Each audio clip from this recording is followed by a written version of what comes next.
ഓം നമ ശിവായ. നാളെ ശുഭമാണോ എന്നുള്ള പ്രതിദിന ജ്യോതിഷ പരമ്പരയിലേക്ക് എല്ലാ പ്രിയപ്പെട്ട ജ്യോതിഷ വിശ്വാസികളെയും വളരെ സ്നേഹത്തോടെ താല്പര്യത്തോടെ ഹാർദവമായി സ്വാഗതം ചെയ്യുന്നു. ഈ അധ്യായത്തിൽ കൂടി പ്രിയപ്പെട്ടവരുമായിട്ട് പങ്കുവയ്ക്കുന്ന വിഷയം 2024 ഡിസംബർ മാസം 9-ാം തീയതി തിങ്കളാഴ്ച ദിവസത്തെ നക്ഷത്രഫലമാണ്. നക്ഷത്രഫലം ശ്രദ്ധയോടുകൂടി കേൾക്കുക. ആദ്യമായിട്ട് മേടക്കുറുകാരുടെ കാര്യം പറയാം. മേടക്കുറിൽപ്പെട്ട അശ്വതി, ഭരണി, കാർത്തിക കാൽ നാളുകാർക്ക് തിങ്കളാഴ്ച ദിവസം അത്ര അനുകൂലമായ ഒരു ദിവസമാകണമെന്നില്ല. ചന്ദ്രൻ 12-ാം ഭാവത്തിലാണ് നിൽക്കുന്നത്. അത് ഒരു പ്രതിസന്ധിക്ക് കാരണമായി തീരുവാൻ സാഹചര്യമുണ്ടാകും. പ്രത്യേകിച്ച് രാഹുവുമായിട്ടാണ് ചന്ദ്രൻ ചേർന്ന് നിൽക്കുന്നത്. അതുകൊണ്ട് പല വിധത്തിലുള്ള പ്രതിസന്ധികൾ ഉണ്ടാകുവാൻ സാധ്യതയുണ്ട്. മാതാവിന് രോഗദുഃഖ ദുരിത പ്രയാസങ്ങൾ അല്ലെങ്കിൽ മാനസികവും ശാരീരികവുമായ ബുദ്ധിമുട്ടുകൾ മാതാവിന് സംഭവിക്കാം. നല്ല കാര്യങ്ങൾക്ക് വേണ്ടി കയ്യിലിരിക്കുന്ന പണം ചെലവഴിച്ച് ധനമില്ലാത്തൊരവസ്ഥയിൽ എത്തിച്ചേരാം. പിതാവിന് ഏതെങ്കിലും വിധത്തിലുള്ള ബുദ്ധിമുട്ടുകളും പ്രയാസങ്ങളും ഉണ്ടാകാം. തൊഴിലിടങ്ങളിൽ മേലധികാരികൾ മുഖേനയുള്ള തിക്താനുഭവങ്ങൾ ഉണ്ടാകാം. മാനസികവും ശാരീരികമായ ബുദ്ധിമുട്ടുകളും പ്രയാസങ്ങളും ഉണ്ടാകാം. എങ്കിലും തൊഴിൽ മേഖല അനുകൂലമായി നിൽക്കുന്നു. അതുകൊണ്ടൊരു സന്തോഷമുണ്ട്. ദാമ്പത്യ ജീവിതത്തിലും സന്തോഷമായ അല്ലെങ്കിൽ സംതൃപ്തമായ അനുഭവങ്ങളൊക്കെ ഉണ്ടാകുമെന്നുള്ളതും തിങ്കളാഴ്ച ദിവസത്തെ ഒരു നേട്ടമെന്ന് പറയാം. തിങ്കളാഴ്ച ദിവസം രാവിലെ 10 മണി കഴിഞ്ഞാണ് ചന്ദ്രൻ മീനൻ രാശിയിലേക്ക് കടന്നു വരുന്നത്. 10:05 മുതലുള്ള നക്ഷത്രഫലമാണ് ഞാൻ പറയുന്നത്. അതും പ്രിയപ്പെട്ടവർ മനസ്സിലാക്കണം. അതുവരെ ചന്ദ്രൻ കുംഭൻ രാശിയിലുണ്ട്. പൂർട്ടാതി നക്ഷത്രത്തിൻ്റെ അവസാന പാദത്തിലാണ് മീനൻ രാശിയിലേക്ക് കടന്നു വരുന്നത്. അപ്പോൾ തിങ്കളാഴ്ച രാവിലെ 10:05 ആകും. ആ സമയം മുതലുള്ള അനുഭവങ്ങളാണ് ഞാൻ പറയുന്നത്. അതും പ്രത്യേകം ഞാൻ ഓർപ്പിക്കുകയാണ്. 12-ാം ഭാവത്തിൽ നിൽക്കുന്ന ചന്ദ്രൻ്റെ തൊട്ടുപുറകിൽ പഞ്ചഗ്രഹങ്ങളിൽപ്പെട്ട ശനി നിൽക്കുന്നത് കൊണ്ട് രാഹുവും 12-ൽ നിൽക്കുന്ന രാഹുവും ചന്ദ്രനും ദോഷത്തെ ചെയ്താലും വലിയ ഒരു പ്രതിസന്ധിയിലേക്ക് ഈ നാളുകാരെ കൊണ്ടുപോകത്തില്ല എന്നുള്ളൊരു ആശ്വാസമുണ്ട്. അതും പ്രിയപ്പെട്ടവർ അറിഞ്ഞുകൊള്ളുക. വീട്, വസ്തു, വാഹനം, ഭൂമി എന്നിവയെ സംബന്ധിച്ച് പ്രത്യേകിച്ച് വാഹനമൊക്കെ ഓടിക്കുമ്പോൾ എന്നാലും സൂക്ഷിക്കണം എന്നുള്ളതാണ് എനിക്ക് പറഞ്ഞു തരുവാനുള്ളത്. സുഹൃത്തുക്കൾ, സഹോദരങ്ങൾ മുതലായവരുടെ ഭാഗത്തു നിന്നുള്ള നല്ല സഹകരണങ്ങളൊന്നും ഉണ്ടാകണമെന്നില്ല എന്നുള്ള കാര്യം കൂടി അറിഞ്ഞിരിക്കുക. ഇനി ഇടവക്കുറാണ്. ഇടവക്കിൽപ്പെട്ട കാർത്തിക, മുക്കൽ, രോഹിണി, മകരം 2 പാദം നാളുകാരെ സംബന്ധിച്ച് അവർക്ക് 11-ാം ഭാവത്തിലാണ് രാഹുവും ചന്ദ്രനും ഒക്കെ നിൽക്കുന്നത്. അത് നല്ല കാര്യം തന്നെ. 11-ലെ രാഹു നല്ല ഫലത്തെ കൊടുക്കുന്നു, 11-ലെ ചന്ദ്രനും നല്ല ഫലത്തെ കൊടുക്കുന്നു. അപ്പോൾ ഇടവക്കുകാരെ സംബന്ധിച്ച് നല്ല നേട്ടമുണ്ട്. അവർക്ക് ഈ ചന്ദ്രൻ്റെ തൊട്ടുപിറകിൽ നിൽക്കുന്ന ശനിയും അവർക്ക് തൊഴിൽപരമായുള്ള നേട്ടത്തെ കൊടുക്കുന്നൊരു ദിവസമാണ്. അപ്പോൾ ഇടവക്കുകാരെ സംബന്ധിച്ച് കുടുംബസുഖവും ധനപരമായ നേട്ടവും മറ്റു കാര്യങ്ങളൊക്കെ അനുകൂലമായി നിൽക്കുന്നു. എന്നാൽ ദാമ്പത്യ ജീവിതത്തിൽ ഇച്ചിരി സുഖക്കുറവൊക്കെ ഉണ്ടാകുമെന്നൊഴികെ ബാക്കിയുള്ള പല കാര്യങ്ങളും അവർക്ക് അനുകൂലമായി വന്നു ചേരുന്നൊരു ദിവസമാണെന്നുള്ളത് മനസ്സിലാക്കുക. തൊഴിലിടങ്ങളിൽ മേലധികാരികളുടെ ചെറിയൊരു അപ്രീതിക്ക് കാരണമായി തീരുവാനും സാധ്യതയുണ്ട്. ശത്രുതയൊക്കെ വന്നു ചേരാൻ സാധ്യതയുണ്ട്. ചിലർ പിതാവുമായിട്ടുള്ള ശത്രുതയ്ക്കും സാധ്യതയുണ്ട് എന്നുള്ള കാര്യം കൂടി അറിഞ്ഞിരിക്കുക. ഇനി മിഥുനക്കുറാണ്. മിഥുനക്കുറിൽപ്പെട്ട മകരം 2 പാദം, തിരുവാതിര, പുണർദം, മുക്കാൽ നാളുകാർക്ക് തൊഴിൽപരമായുള്ള നേട്ടവും ദാമ്പത്യ ജീവിത വിജയവും ഒക്കെ അനുകൂലമായി നിൽക്കുന്ന ഒരു സാഹചര്യമാണ്. ചിലർക്ക് ദാമ്പത്യ ജീവിതത്തിൽ കലഹം അല്ലെങ്കിൽ അഭിപ്രായ വ്യത്യാസത്തിന് സാധ്യതയുണ്ട്. അഷ്ടമത്തിലാണ് ശുക്രൻ നിൽക്കുന്നത്. അതുകൊണ്ട് ചിലരുടെ ജീവിതത്തിൽ അസ്വസ്ഥതകളും പ്രയാസങ്ങളൊക്കെ ഉണ്ടാകുവാൻ സാധ്യതയുള്ള സമയമാണ്. എങ്കിലും ഇവരുടെ കേന്ദ്രഭാവത്തിൽ ചന്ദ്രൻ നിൽക്കുന്നു. അത് ഇവർക്ക് ദോഷത്തെ ചെയ്യുകയില്ല. എങ്കിലും തൊഴിൽപരമായുള്ള ഒരു പ്രതിസന്ധിയിൽ ഇവരെ കൊണ്ടെത്തിക്കുവാൻ രാഹു അവിടെ ശ്രമിക്കും. പക്ഷെങ്കിൽ ചന്ദ്രൻ്റെ തൊട്ടുപിറകിൽ ചന്ദ്രനെ സപ്പോർട്ട് ചെയ്തുകൊണ്ട് ശനി നിൽക്കുന്നത് കൊണ്ട് വലിയ ദോഷങ്ങളൊന്നും വന്നു പോകാതെ തിങ്കളാഴ്ച ദിവസം ഏറെക്കുറെ നല്ല അനുഭവങ്ങൾ തന്നെ പ്രതീക്ഷിക്കാം എന്നുള്ളതാണ്. കുടുംബസുഖവും ധനപരമായ നേട്ടം ഉൾപ്പെടെ ഏറെക്കുറെ നല്ല അനുഭവങ്ങൾ പ്രതീക്ഷിക്കാം എന്നുള്ളതാണ് എനിക്ക് പറഞ്ഞു തരുവാനുള്ളത്. ഇനി കർക്കിടകക്കുറാണ്. കർക്കിടകക്കുറിൽപ്പെട്ട പുണർദം, കാല്, പൂയമായില്യ നാളുകാരെ സംബന്ധിച്ച് തിങ്കളാഴ്ച ദിവസം അത്ര നല്ല അനുഭവങ്ങൾ ഉണ്ടാകണമെന്നില്ല. കാരണം അവരുടെ 9-ാം ഭാവത്തിലാണ് ചന്ദ്രൻ നിൽക്കുന്നത്. 9-ാം ഭാവത്തിൽ ചന്ദ്രൻ നിൽക്കുന്നത് നല്ലതാണ്. ഭാഗ്യാനുഭവങ്ങളൊക്കെ തേടി വരും. പക്ഷെങ്കിൽ അവരെ സംബന്ധിച്ച് അവരുടെ ജീവിതത്തിൽ ഇപ്പോൾ ആകെപ്പാടെ പ്രശ്നം സൃഷ്ടിക്കുന്ന ഒരു സാഹചര്യം അഷ്ടമത്തിലെ ശനിയും 9-ലെ രാഹുവുമാണ്. അപ്പോൾ 9-ൽ നിൽക്കുന്ന രാഹു ഭാഗ്യക്കേടുകൾ തന്നെ കൊടുക്കുകയുള്ളൂ. ഏതൊരു കാര്യത്തിലും തടസ്സം സൃഷ്ടിച്ച് ഭാഗ്യക്കേടുകൾ ഇവരിങ്ങനെ ചിന്തിച്ച് ഇങ്ങനെ അന്തമില്ലാത്ത ചിന്തയുമായിട്ട് പോയി ആരോഗ്യസ്ഥിതി മോശമാകും. മാനസികവും ശാരീരികവുമായ തകർച്ചയും തളർച്ചയും ഒക്കെ ഉണ്ടാകും. ഇപ്പോൾ തിങ്കളാഴ്ച ദിവസം ചന്ദ്രൻ രാഹുവുമായിട്ട് കൂടിച്ചിരിക്കുകയാണ്. അപ്പോൾ പല വിധത്തിലുള്ള പ്രതിസന്ധികളൊക്കെ കർക്കിടകക്കാർക്കുണ്ടാകാം. മാനസികവും ശാരീരികമായ ബുദ്ധിമുട്ടുകൾ, ക്ലേശങ്ങൾ, സുഖസ്വസ്ഥത ഇല്ലായ്മ, അങ്ങനെ പല വിധത്തിലുള്ള പ്രതിസന്ധികളൊക്കെ വന്നു ചേരാൻ സാധ്യതയുള്ള ദിവസമാണെന്നുള്ളത് കർക്കിടകക്കാർ അറിഞ്ഞുകൊള്ളുക. സുഹൃത്തുക്കൾ, സഹോദരങ്ങളുടെ ഭാഗത്തു നിന്നുള്ള കാര്യമായ സഹായ സഹകരണങ്ങളൊന്നും ഉണ്ടാകണമെന്നില്ല. ബന്ധുക്കളൊന്നും ആഗ്രഹിക്കുന്ന പോലെ സഹകരിക്കണമെന്നില്ല. അപ്പോൾ പ്രതിസന്ധിയൊക്കെയാണ് കൂടുതലായിട്ട് വന്നു ചേരുവാൻ സാധ്യതയുള്ളതെന്ന് മനസ്സിലാക്കുക. ദാമ്പത്യ ജീവിത സുഖക്കുറവ് നിലനിൽക്കുന്നു.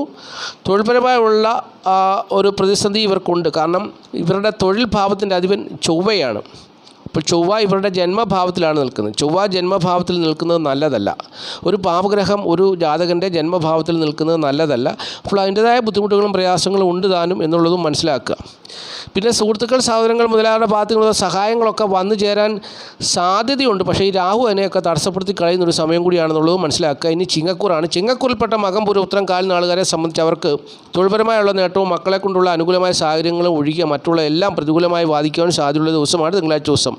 അവർക്ക് അഷ്ടമത്തിലാണ് ചന്ദ്രൻ നിൽക്കുന്നത്. ചന്ദ്രൻ അവരുടെ 12ാം ഭാവത്തിൻ്റെ അധിപനാണ്. പ്രത്യേകിച്ച് രാഹുവും കൂടെ ചേർന്ന് അഷ്ടമത്തിൽ നിൽക്കുമ്പോൾ പല വിധത്തിലുള്ള കഷ്ടതകളും പ്രയാസങ്ങളും ഒക്കെ വന്നു ചേരാൻ സാധ്യതയുള്ളൊരു ദിവസമാണ്. വളരെ സൂക്ഷിക്കണം. കുടുംബസുഖവും ധനപരമായ നേട്ടമൊന്നും അത്ര കാര്യമായി ഉണ്ടാകണമെന്നില്ല. ബന്ധുക്കൾ ശത്രുക്കളാകുവാൻ സാധ്യതയുള്ള പല വിധത്തിലുള്ള പ്രതിസന്ധികൾ വന്നു ചേരാൻ സാധ്യതയുള്ള ദിവസമാണെന്നുള്ളത് ചിങ്ങക്കൂറുകാർ മനസ്സിലാക്കുക. ഇനി കന്നിക്കൂറാണ്.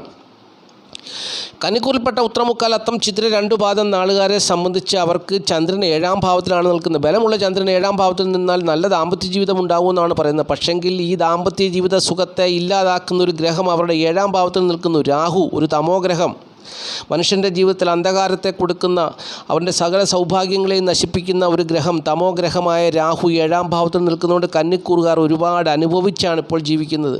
ഈ രാഹു മാറുന്ന സമയത്ത് ഞാൻ പറഞ്ഞു, കന്നിക്കൂറുകാരോടൊക്കെ പറഞ്ഞു, നിങ്ങൾ രാഹുകേതു പൂജ ചെയ്യണം. നിങ്ങളുടെ ജന്മഭാവത്തിൽ കേതു നിൽക്കുന്നു, 7ൽ രാഹു നിൽക്കുന്നു. നിങ്ങളുടെ ദാമ്പത്യ ജീവിതം സുഖകരമാണെന്നില്ല. ഭാര്യ പറയുന്ന ഭർത്താവ് കേൾക്കണമെന്നില്ല, ഭർത്താവ് പറയുന്ന ഭാര്യ കേൾക്കണമെന്നില്ല, ഒത്തൊരുമിച്ച് പോകത്തില്ല, പലവിധ പ്രതിസന്ധികളും ഉണ്ടാകുമെന്ന് പറയുന്നു. ചെയ്തവർക്കൊക്കെ അതിൻ്റെതായ നേട്ടം കാണുമെന്ന് ഞാൻ വിശ്വസിക്കുന്നു. ഇനിയും തുലാക്കൂറാണ്. തുലാക്കൂറിൽപ്പെട്ട ചിത്ര 2 പാദം, ചോതി, വിശാഖം, മുക്കാൽ നാളുകാരെ സംബന്ധിച്ച് അവരുടെ തൊഴിൽ ഭാവത്തിൻ്റെ അധിപനായ ചന്ദ്രൻ 6ാം ഭാവത്തിലേക്ക് കടന്നു വരികയാണ്. അപ്പോൾ തൊഴിലിടങ്ങളിൽ നിന്നുള്ള പ്രതിസന്ധിയൊക്കെ അവർക്ക് ഉണ്ടാക്കാം. ചിലർക്ക് തൊഴിലിടങ്ങളിൽ കടബാധകളാലോ അല്ലെങ്കിൽ രോഗത്താലോ ശത്രുതകളാലോ ഒക്കെ പ്രയാസം അനുഭവിക്കേണ്ട സാഹചര്യം വരും. ചിലർക്ക് വലിയ ദോഷമൊന്നും വന്നു ചേരണമെന്നില്ല. സാമാന്യ ഒരു രീതിയിൽ വലിയ ദോഷം തട്ടാത്ത വിധത്തിൽ തിങ്കളാഴ്ച ദിവസം കടന്നു പോകുമെന്നുള്ളത് അറിഞ്ഞുകൊള്ളുക. അപ്പോൾ വലിയ പ്രതീക്ഷയൊന്നും വെക്കാൻ പറ്റുന്നൊരു ദിവസമല്ല ഈ ദിവസം, തിങ്കളാഴ്ച ദിവസം. കുടുംബസുഖവും ധനപരമായ നേട്ടമൊക്കെ അവർക്ക് കാര്യമായി ഉണ്ടാകണമെന്നില്ല എന്നുള്ളതും ഒരു പ്രത്യേകതയാണ്. എന്നാൽ ചിലർക്കൊക്കെ അത് ഉണ്ടാകും എന്നുള്ളതും മനസ്സിലാക്കണം. കാരണം ഇവരുടെ കുടുംബസുഖം എന്ന് പറയുന്നത് ഇവർ തന്നെത്താനെ അധ്വാനിച്ചുണ്ടാക്കുന്ന കുടുംബസുഖവും ധനപരമായ നേട്ടവും മാത്രമായിരിക്കും. മറ്റുള്ളവരുടെ സഹായം കൊണ്ടോ സപ്പോർട്ട് കൊണ്ടോ ഒന്നും ഇവർക്ക് ഒരു സഹായവും ഉണ്ടാകുന്ന ദിവസമല്ല എന്നുള്ളതാണ് അതിൻ്റെ പ്രത്യേകത. അപ്പോൾ അങ്ങനെയുള്ള നേട്ടങ്ങളൊക്കെയാണ് ഇവർക്കുണ്ടാകുക. കാര്യമായ നേട്ടങ്ങളൊന്നും പ്രതീക്ഷിക്കാൻ പറ്റുന്നൊരു ദിവസമല്ല.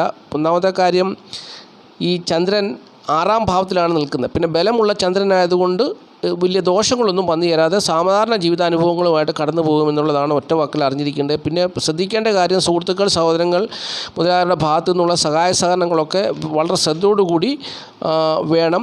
അതിയായി വിശ്വസിക്കുന്നതിനുള്ള തിക്താനുഭവങ്ങളൊക്കെ വന്നു ചേരാൻ സാധ്യതയുണ്ടെന്നുള്ളതാണ് ഒരു പ്രത്യേകത. അതും മനസ്സിലാക്കണം. ഇനിയും വൃശ്ചികക്കൂറാണ്. വൃശ്ചികക്കൂറിൽപ്പെട്ട വിശാഖം, കാൽ, അനിഴം കേട്ട നാളുകാരെ സംബന്ധിച്ച് 5ാം ഭാവത്തിലാണ് ചന്ദ്രൻ നിൽക്കുന്നത്. ചന്ദ്രൻ തനിച്ച 5ാം ഭാവത്തിൽ, ബലമുള്ള ചന്ദ്രൻ, ശുഭനായ ഒരു ചന്ദ്രൻ 5ാം ഭാവത്തിൽ നിന്നാൽ കാര്യവിജയം തീർച്ചയായിട്ടും ഉണ്ടാകുമെന്നാണ് ജ്യോതിഷം പറയുന്നത്. പക്ഷെങ്കിൽ ഇവിടെ ചന്ദ്രൻ മാത്രമല്ല, തടസ്സം സൃഷ്ടിക്കുന്ന രാഹുവുമായിട്ടാണ് ചേർന്ന് നിൽക്കുന്നത്. ഒരു ജാതകൻ്റെ ഗ്രഹനിലയിൽ ബലമുള്ള ചന്ദ്രൻ 5ാം ഭാവത്തിൽ രാഹുവുമായിട്ട് ചെന്നാൽ ആ ജാതകൻ ഡോക്ടറാകാൻ സാധ്യതയുണ്ട്. അത് വിദ്യാഭ്യാസത്തിൻ്റെ ഗ്രഹങ്ങളും കൂടെ അനുകൂലമായാൽ, വിദ്യയെക്കൊണ്ടുള്ള ഗ്രഹങ്ങളും കൂടെ അനുകൂലമായാൽ ആ ജാതകൻ ഡോക്ടറാകാൻ സാധ്യതയുണ്ട് എന്നാണ് ജ്യോതിഷം പറയുന്നത്. പക്ഷേ ഡോക്ടറായെന്നും കണ്ട് മറ്റുള്ള കാര്യങ്ങളെല്ലാം അനുകൂലമാകണമെന്നില്ല. മറ്റു പല വിധത്തിലുള്ള പ്രതിസന്ധികൾ അദ്ദേഹത്തെ തേടി വരുവാൻ, അല്ലെങ്കിൽ ആ ജാതകനെ തേടി വരുവാൻ സാധ്യതയുണ്ടെന്നുള്ളതാണ് ജ്യോതിഷം പറയുന്നത്. അപ്പോൾ 5ാം ഭാവത്തിൽ രാഹുവും ചന്ദ്രനും നിന്നാൽ, ബലമുള്ളൊരു ചന്ദ്രൻ നിന്നാൽ, വിദ്യാഭ്യാസം തരുന്ന ഗ്രഹങ്ങളും അനുകൂലമായാൽ ആ ജാതകൻ ഡോക്ടറാകുമെന്ന് പറയുന്നു. പക്ഷെങ്കിൽ ആ ജാതകൻ്റെ ജീവിതത്തിൽ മറ്റ് പ്രശ്നങ്ങളൊക്കെ ഉണ്ടാകുമെന്നാണ് പറയുന്നത്. അതാണ് മറ്റ് പല കാര്യങ്ങളിലും തടസ്സങ്ങൾ സൃഷ്ടിക്കപ്പെടും എന്നും ജ്യോതിഷം പറയുന്നുണ്ട്. അപ്പോൾ എന്ന് പറഞ്ഞതുപോലെ ഈ തിങ്കളാഴ്ച ദിവസം വൃശ്ചികക്കൂറിൽപ്പെട്ട വിശാഖം, കാൽ, അനിഴം കേട്ട നാളുകാർക്ക് ആരോഗ്യമേഖലയിൽ പ്രവർത്തിക്കുന്നവരാണെങ്കിൽ അവർക്ക് നേട്ടമുള്ള ഒരു ദിവസമാണ്. എന്നെങ്കിലും മറ്റു കാര്യങ്ങളിലൊക്കെ അവർക്ക് കാര്യതടസ്സവും അതുപോലെ തന്നെ പ്രശ്നങ്ങളും ഒക്കെ ഉണ്ടാകാൻ സാധ്യതയുണ്ട്. വിദ്യാർത്ഥികൾക്കാണെങ്കിലും വിദ്യ അഭ്യസിക്കുന്നതിൽ ചിലർക്ക് താല്പര്യം വരും, ചിലർക്ക് തടസ്സം ഉണ്ടാകും എന്നുള്ളതാണ് മറ്റൊരു പ്രത്യേകത. അപ്പോൾ കാര്യവിജയം പൂർണ്ണമായിട്ടും ഉണ്ടാകണമെന്നില്ല എന്നുള്ളതാണ് അറിഞ്ഞിരിക്കേണ്ട കാര്യം. ഒരു പ്രവൃത്തി പൂർണ്ണമായിട്ടും വിജയിക്കണമെന്നില്ല എന്നുള്ളതാണ് അതിൻ്റെ വിഷയം. അപ്പോൾ അങ്ങനെ നോക്കുമ്പോൾ കുടുംബസുഖവും ധനപരമായ നേട്ടവും ദാമ്പത്യ ജീവിത സുഖാനുഭവങ്ങളൊക്കെ ഉണ്ടെങ്കിൽ പോലും പല കാര്യങ്ങളിലും ഭാഗ്യക്കേടുകളും തടസ്സങ്ങളും അലട്ടുന്ന ഒരു സമയമാണ് വൃശ്ചികക്കൂറുകാർക്ക് എന്നുള്ളത് മനസ്സിലാക്കുക. അപ്പോൾ അതിൻ്റെ ഭാഗമായിട്ടുള്ള അനുഭവമായിരിക്കും തിങ്കളാഴ്ച ദിവസവും വന്നു ചേരുക എന്നുള്ളത് മനസ്സിലാക്കുക. ഇനി ധനുക്കൂറാണ്. ധനുക്കൂറിൽപ്പെട്ട മൂലം, പുരാട, ഉത്രാടം, കാൽ നാളുകാരെ സംബന്ധിച്ച് അവർക്ക് ഈ തിങ്കളാഴ്ച ദിവസം 4-ാം ഭാവത്തിൽ ബലമുള്ളൊരു ചന്ദ്രൻ നിൽക്കുന്നു. മാതൃസ്വത്തൊക്കെ അനുഭവത്തിൽ വരേണ്ട ദിവസമാണ്. മാതാവിൻ്റെ ഭാഗത്തു നിന്നുള്ള നല്ല പിന്തുണ ലഭിക്കേണ്ട ഒരു ദിവസമാണ്. പക്ഷേ തടസ്സപ്പെട്ടു പോകാൻ സാധ്യതയുണ്ടെന്നുള്ളതാണ് പ്രത്യേകിച്ച് പറയാനുള്ളത്. വീട്, വസ്തു, വാഹനം, ഭൂമി എന്നിവ സംബന്ധിച്ചുള്ള പ്രതിസന്ധികൾ ഉണ്ടാകുവാൻ സാധ്യതയുണ്ട്. വാഹനം ഓടിക്കുന്നവരൊക്കെ സൂക്ഷിക്കണം. ഏതെങ്കിലും വിധത്തിലുള്ള ആപത്തനർത്ഥങ്ങളൊക്കെ വന്നു ചേരുവാൻ സാധ്യതയുണ്ട് എന്നുള്ളത് പ്രത്യേകിച്ച് ഞാൻ ഓർപ്പിക്കുന്നു.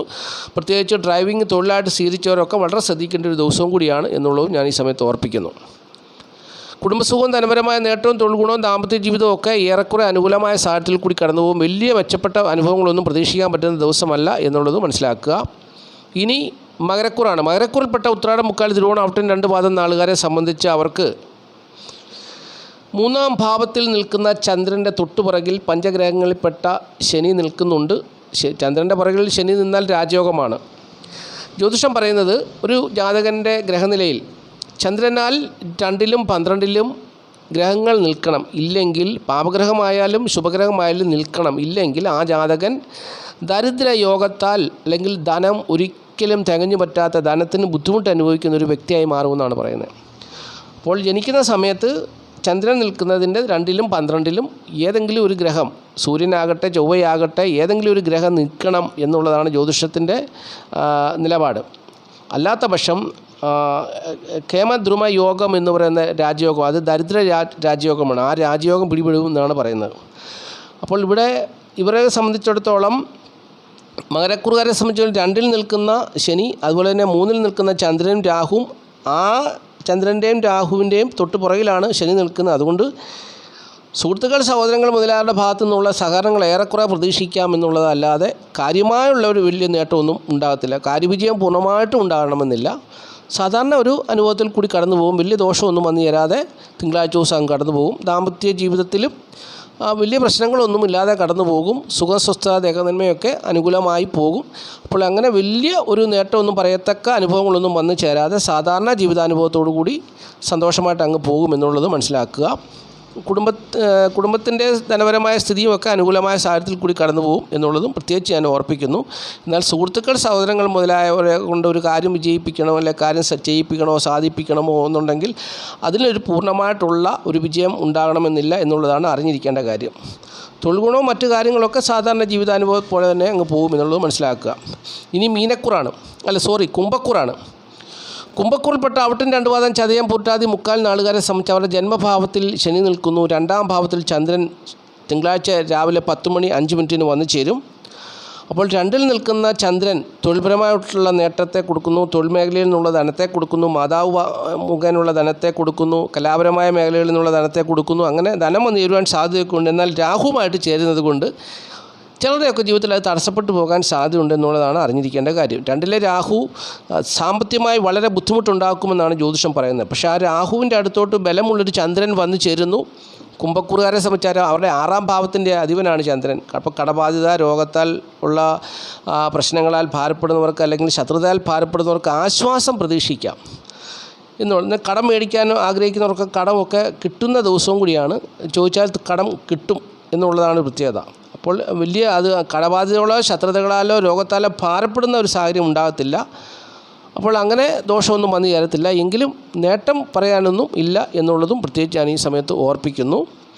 ബാക്കിയുള്ള എല്ലാ കാര്യങ്ങളും അനുകൂലമായ സാഹചര്യത്തിൽ കൂടി കടന്നു പോകുന്നൊരു ദിവസമാണ്. തൊഴിൽ ഗുണവും ദാമ്പത്യ ജീവിത വിജയവും ഉൾപ്പെടെ എല്ലാ കാര്യങ്ങളും സാധാരണ ജീവിതത്തിൽ കൂടി പോകും. വലിയ ദോഷമോ വലിയ നേട്ടമോ ഒന്നുമില്ല എന്നുള്ളതും പ്രത്യേകിച്ച് ഞാൻ ഈ സമയത്ത് ഓർപ്പിക്കുന്നു. ഇനി മീനക്കൂറാണ്. മീനക്കൂറിൽപ്പെട്ട പൂർട്ടാതി, ഉത്രട്ടാതി, രേവതി നാളുകാരെ സംബന്ധിച്ച് തിങ്കളാഴ്ച ദിവസം അവരുടെ ജന്മഭാവത്തിൽ ചന്ദ്രൻ നിൽക്കുന്നു. ജന്മത്തിൽ രാഹു നിൽക്കുന്നു. 7-ൽ കേതു നിൽക്കുന്നു. ഈ മീനക്കൂറുകാരുടെ ഒരു വിഷയം എന്താണെന്ന് വെച്ചാൽ ഈ ജന്മത്തിൽ രാഹു നിൽക്കുന്നതുകൊണ്ട് അവർക്ക് ദാമ്പത്യ ജീവിത പ്രശ്നങ്ങൾ ഉണ്ടാകുന്ന ഒരു സമയമാണ്. അവരുടെ ജന്മത്തിൽ നിൽക്കുന്ന രാഹു നേരെ നോക്കുന്നത് 7-ാം ഭാവത്തിലേക്കാണ്. 7-ാം ഭാവത്തിൽ എവിടെ ആരാണ് നിൽക്കുന്നത്? കേതുവാണ്. മറ്റൊരു പാപഗ്രഹം, തമോ ഗ്രഹമാണ് നിൽക്കുന്നത്. അപ്പോൾ ഇപ്പോൾ അതിൻ്റെ ഒരു ഉദാഹരണം പറഞ്ഞു കഴിഞ്ഞാൽ മീനക്കൂറിൽപ്പെട്ട പൂർട്ടാതി, ഉത്രട്ടാതി, രേവതി നാളുകാർ, ഈ കന്നിക്കൂറിൽപ്പെട്ട ഉത്രം, മുക്കാൽ, അത്തം, ചിത്തിര 2 പാദം നാളുകാർ വിവാഹം ചെയ്തിട്ടുണ്ടെങ്കിൽ, ഭാര്യയും ഭർത്താവും ആയിട്ടുണ്ടെങ്കിൽ അവരുടെ ദാമ്പത്യ ജീവിതത്തിൽ പ്രശ്നങ്ങൾ തന്നെയാണ്. സുഖകരമായൊരു ദാമ്പത്യ ജീവിതം അവർക്ക് നയിക്കാൻ കഴിയത്തില്ല. ഒന്നുകിൽ അവർ തമ്മിൽ നല്ല സ്നേഹബന്ധത്തിലാണെങ്കിൽ അവർ രോഗികളായി മാറും. അതാണ് ഒരു വിഷയം. ഇല്ലെങ്കിൽ മക്കളെ കൊണ്ട് അവർ വേദനിക്കും. ഇപ്പോൾ മക്കളെ കൊണ്ട് അവർ വേദനിക്കുമെന്നുള്ളതാണ് പ്രശ്നം. അപ്പോൾ അങ്ങനെ ഏതെങ്കിലും വിധത്തിലുള്ള പ്രതിസന്ധികൾ അവരുടെ ജീവിതത്തിൽ കടന്നു വന്ന് അവരുടെ ദാമ്പത്യ ജീവിതത്തെ സുഖകരമാക്കത്തില്ല. കാരണം രാഹുവും കേതുവും പരസ്പരം അങ്ങോട്ടും ഇങ്ങോട്ടും നോക്കുകയാണ്. അപ്പോൾ ഈ കൂറിൽപ്പെട്ട മീനക്കൂറുകാർ കന്നിക്കൂറിൽപ്പെട്ടവരെ വിവാഹം ചെയ്തിട്ടുണ്ടെങ്കിൽ കന്നിക്കൂറുകാർ മീനക്കൂറുകാരെ വിവാഹം ചെയ്തിട്ടുണ്ടെങ്കിൽ അവരുടെ ദാമ്പത്യ ജീവിതത്തിൽ സുഖകരമായ അനുഭവങ്ങളൊന്നും തന്നെ ഉണ്ടാകത്തില്ല. ഈ രാഹു മാറിയ സമയത്തൊക്കെ ഞാൻ അവരോട് പറഞ്ഞിട്ടുണ്ട്, രാഹു കേതു ദോഷപരിഹാര പൂജ ചെയ്യണമെന്ന് പറഞ്ഞിട്ടുണ്ട്. അങ്ങനെ പരിഹാരം ചെയ്തവരൊക്കെ പിടിച്ചു നിൽക്കുന്നു, ഡൈവേഴ്സ് ആകാതെ രണ്ടും രണ്ടായി പോകാതെ പിടിച്ചു നിൽക്കുന്നു. ഒത്തിരി പേര് കേസിൻ്റെ പുറകെ പോയിട്ടുണ്ട്, കേസ് കൊടുത്തിട്ടുണ്ട്, വിധി വരാൻ കാത്തിരിക്കുന്നു. അപ്പോൾ ഇതാണ് ഈ രാഹുവും കേതുവാണ് അവരുടെ ജീവിതത്തിൽ പ്രശ്നങ്ങൾ ഉണ്ടാക്കുന്നത്. പക്ഷേ അത് 1.5 വർഷത്തെ ദൈർഘ്യമാണ്, 1 വർഷത്തെയോ അല്ലെങ്കിൽ 6 മാസത്തെ അല്ല, 1.5 വർഷമുണ്ട് അതിൻ്റെ ദോഷവശം.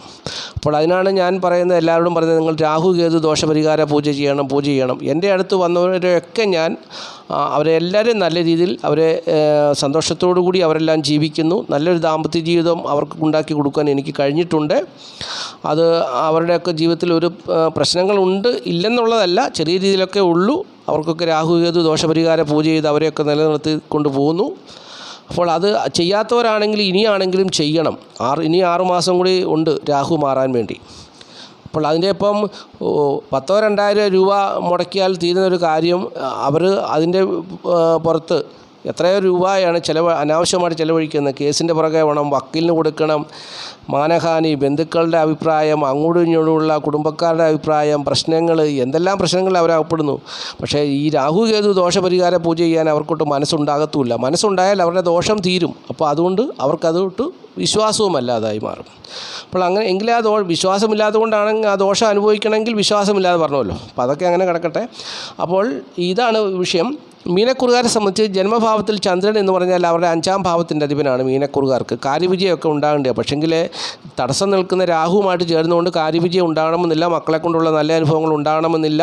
അപ്പോൾ അതൊക്കെ മീനക്കുറുകാർക്ക് ബാധിക്കുന്നൊരു വിഷയമാണ്. അതാണ് ഞാൻ പറഞ്ഞത്, കന്നിക്കുറുകാരും മീനക്കുറുകാരും തമ്മിൽ വിവാഹം ചെയ്തിട്ടുണ്ടെങ്കിൽ മക്കളെ കൊണ്ടൊന്നും അവർ നല്ല രീതിയിലുള്ള അനുഭവമൊന്നും അവർക്ക് വന്നു ചേരുന്നൊരു ദിവസമല്ല എന്ന് പറഞ്ഞത്. അപ്പോൾ വലിയ നേട്ടങ്ങളൊന്നും പ്രതീക്ഷിക്കാവുന്ന ദിവസമല്ല തിങ്കളാഴ്ച ദിവസം എന്നുള്ളത് മീനക്കുറുകാർ മനസ്സിലാക്കുക. കുടുംബസുഖവും ധനപരമായ നേട്ടമൊക്കെ അനുകൂലമായ ഒരു സാഹചര്യത്തിൽ കൂടി കടന്നു പോകുന്നു. അതുപോലെ തന്നെ സ്ത്രീകൾ മുഖേനയുള്ള നേട്ടങ്ങളൊക്കെ അവർക്ക് അനുകൂലമായി നിൽക്കുന്ന ഒരു സമയമാണെങ്കിൽ പോലും തിങ്കളാഴ്ച ദിവസം അവർ ഉദ്ദേശിക്കുന്നതിനുള്ള വൻ വിജയമൊന്നും അവരുടെ ജീവിതത്തിൽ വന്നു ചേരാൻ സാധ്യതയില്ല. എന്നാൽ വലിയ ദോഷമൊന്നുമില്ലാതെ കടന്നു പോകുന്നൊരു ദിവസവും കൂടിയാണ് എന്നുള്ളതും മനസ്സിലാക്കുക. അപ്പോൾ ഇത്രയും കാര്യങ്ങളാണ് നക്ഷത്രഫലമായി പറഞ്ഞു തരുവാനുള്ളത്. ഇനിയും മറ്റൊരു കാര്യം കൂടി പറഞ്ഞ് നമുക്ക് ഈ വീഡിയോ അവസാനിപ്പിക്കാം. അതായത് 2024 ഡിസംബർ മാസം 31-ാം തീയതി രാത്രി 11 മണി മുതൽ 12:30 വരെ സർവേശ്വര്യ പൂജ ചെയ്യുന്നുണ്ട്. ഇപ്പോൾ സർവേശ്വര്യ പൂജ ചെയ്യുന്നുണ്ടെന്ന് ഞാനതിൻ്റെ നോട്ടീസ് ഇട്ടപ്പോൾ അതിൻ്റെ സ്ക്രീനിൽ അതിൻ്റെ കൊടുത്തിട്ടുണ്ട്. അപ്പോൾ തന്നെ കമൻറ്റിനകത്തൊക്കെ ഒരുപാട് പേര് നെഗറ്റീവ് കമൻറ്റ് ഇട്ടിട്ടുണ്ട്. ഞാൻ ആരെയും നിർബന്ധിക്കുന്നില്ല. മഹാദേവൻ ആരിൽ പ്രവർത്തിക്കുന്നുവോ അവർ മാത്രം ചെയ്യുക, എങ്കിലേ അതിന് ഫലമുള്ളൂ കേട്ടോ. മഹാദേവനിൽ വിശ്വസിക്കുന്നവർ ചെയ്യുക, അപ്പോൾ മഹാദേവനിൽ പ്രവർത്തിക്കും. നിങ്ങൾക്ക് മഹാദേവനിൽ കൂടിയുള്ള ഒരു നേട്ടമാണ് 2025 വർഷം ഉണ്ടാകുക. ഈ 2025 വർഷം മുഴുവൻ നിങ്ങൾക്ക് വേണ്ടി പ്രാർത്ഥിക്കും. രാവിലെ എൻ്റെ പൂജയിൽ നിങ്ങൾക്ക് വേണ്ടി പ്രാർത്ഥിക്കും. നിങ്ങളുടെ പേരും അഡ്രസ്സും എല്ലാം അവിടെ എഴുതി വെച്ച് നിങ്ങൾക്ക് വേണ്ടി പ്രാർത്ഥിക്കുന്നതാണ്. വിശ്വാസമുള്ളവർ മാത്രം ചേരുക. ഇതൊരു സോഷ്യൽ മീഡിയയിൽ കൂടെ പറയുന്നതായതുകൊണ്ട് തട്ടിപ്പാണ്, വെട്ടിപ്പാണ്, അങ്ങനെയാണ് ഒരുപാട് പേരൊക്കെ പറയും. അതൊക്കെ അങ്ങനെ ലോകം അങ്ങനെയാണ്. അതൊന്നും കാര്യമാക്കേണ്ട. താല്പര്യമുള്ളവർ, വിശ്വാസമുള്ളവർ മാത്രം അതിനകത്ത് പങ്കുചേരുക. 5 പേരാണെങ്കിലും വിഷമമില്ല, 10 പേരാണെങ്കിലും വിഷമമില്ല. കാരണം മഹാദേവൻ എത്ര പേരെയോ എനിക്ക് തരുന്നുണ്ടോ അത്രയും പേരെ ആ മഹാദേവൻ തരുന്നതാണ്. ഇപ്പം ഞാൻ വീഡിയോ തുടങ്ങിയ സമയത്ത് ഇത്ര പേര് കാണുമെന്നും പറഞ്ഞല്ല, ഞാൻ മഹാദേവനെ വിശ്വസിച്ച് ചെയ്യുന്നു. മഹാദേവനാണ് എത്ര പേര് കാണും, എത്ര പേര് കാണണ്ട എന്നൊക്കെ തീരുമാനിക്കുക. അതെല്ലാം മഹാദേവനാണ്. മഹാദേവനിലുള്ള വിശ്വാസം, മഹാദേവൻ്റെ ചിത്രം വെച്ചുള്ള ഇതാണ് വീഡിയോയാണ്. അപ്പോൾ മഹാദേവനെയാണ് എല്ലാ കാര്യങ്ങളിലും ഞാൻ ആശ്രയിക്കുന്ന. മഹാദേവനോടാണ് എല്ലാവർക്കും വേണ്ടി പ്രാർത്ഥിക്കുന്നത്. അപ്പോൾ വിശ്വാസമുള്ളവർ ഇതിനകത്ത് പങ്കുചേരുക. അഭിപ്രായവും കമൻറ്റും ഒക്കെ അതങ്ങനെ കിടക്കും. അതൊക്കെ ലോകമല്ലേ, അതൊക്കെ എല്ലാവരെയും നമ്മളൊന്നും ഇതിനകത്ത് അങ്ങനെ കാണാൻ പറ്റത്തില്ല. ചിലപ്പോൾ ആ പറയുന്ന വ്യക്തിയുടെ സമയം ദോഷമായിരിക്കാം, അല്ലെങ്കിൽ മഹാദേവൻ്റെ ഒരു കോപം അയാൾക്ക് വന്നു ചേരാൻ പോവുകയാണ്, അല്ലെങ്കിൽ ഏതെങ്കിലും ഒരു ജ്യോത്സ്യൻ അദ്ദേഹത്തെ, ഒരു അസ്ട്രോളജർ അദ്ദേഹത്തെ പറ്റിച്ച് ധനം നഷ്ടപ്പെട്ട് പോയിട്ടുണ്ടായിരിക്കാം. അപ്പോൾ അങ്ങനെയുള്ള ഒരു അനുഭവമൊക്കെ വെച്ചായിരിക്കും അദ്ദേഹം എഴുതുന്നത്. അതൊക്കെ എന്തെങ്കിലും ആട്ടെ, അതൊന്നും നമുക്ക് വിഷയമല്ല. മഹാദേവൻ കൂട്ടിത്തരുന്നവർക്ക് വേണ്ടി മാത്രമാണ് ഞാൻ പൂജ ചെയ്യുന്നത്. അപ്പോൾ മഹാദേവൻ പ്രവർത്തിക്കുന്നവർ മാത്രം ഇതിൽ ചേരുക. ഓക്കെ, അപ്പോൾ എല്ലാവർക്കും വേണ്ടി ഞാൻ പ്രാർത്ഥിക്കാൻ പോവുകയാണ്. കാരണം ഈ വീഡിയോ കാണുന്ന ഒരുപാട് പേര് പലവിധമായ പ്രതിസന്ധികളിൽ കൂടി കടന്നു പോകുന്നവരുണ്ട്. സ്വന്തമായിട്ട് വീടില്ലാത്തവരുണ്ട്, മക്കളുടെ വിവാഹം നടക്കാത്തവരുണ്ട്, കടബാധ്യതകളാൽ ഭാരപ്പെടുന്നവരുണ്ട്, ജോലിയില്ലാതെ ഭാരപ്പെടുന്നവരുണ്ട്. ഒരുപാട് പ്രതിസന്ധികളിൽ കൂടി കടന്നു പോകുന്ന ഒട്ടനവധി പേരുണ്ട്. ഈ വീഡിയോ കാണുന്ന ഒട്ടനവധി പേരുണ്ട്. അപ്പോൾ അവരെയൊക്കെ എനിക്കറിയാം. അവർക്ക് വേണ്ടി ഞാൻ പ്രാർത്ഥിക്കുന്നു. മഹാദേവൻ അവരെ രക്ഷിക്കണം. അപ്പോൾ മഹാദേവൻ്റെ സമാധാനവും സന്തോഷവും അവർക്ക് കൊടുക്കണം. മഹാദേവൻ കൊടുക്കുന്ന സമാധാനവും സന്തോഷവും നിലനിൽക്കുന്നതാണ്. അപ്പോൾ മഹാദേവൻ അത് കൊടുത്ത് അവരുടെ ജീവിതത്തെ ഭദ്രമാക്കാൻ വേണ്ടി ഞാൻ മഹാദേവനോട് പ്രാർത്ഥിക്കുന്നു. മഹാദേവ ഈ വീഡിയോ കാണുന്ന എല്ലാവരെയും മഹാദേവൻ അനുഗ്രഹിക്കണം. അത് ആരൊക്കെ അനുഗ്രഹിക്കണമെന്നുള്ളത് മഹാദേവനാണ് തീരുമാനിക്കുന്നത്. ഞാൻ പ്രാർത്ഥിക്കുന്നു, എല്ലാവരെയും അനുഗ്രഹിക്കണമെന്ന് പ്രാർത്ഥിക്കുന്നു. അപ്പോൾ തീർച്ചയായിട്ടും മഹാദേവൻ്റെ അനുഗ്രഹം ഉണ്ടാകട്ടെ, എല്ലാവരിലും നന്മയുണ്ടാകട്ടെ, പ്രതിസന്ധികൾ മാറട്ടെ. എൻ്റെ ഈ ചാനൽ കാണുന്ന എല്ലാ പ്രിയപ്പെട്ടവരും സാമ്പത്തികമായും ഭൗതികമായും ഉള്ള നന്മകൾ കൊണ്ട് അവരുടെയൊക്കെ കുടുംബജീവിതം ധന്യമായി തീരട്ടെ എന്ന് ആത്മാർത്ഥമായിട്ട് പ്രാർത്ഥിച്ചുകൊണ്ട് ഞാൻ നിർത്തുകയാണ്. നന്ദി, നമസ്കാരം. Master mind of knowledge.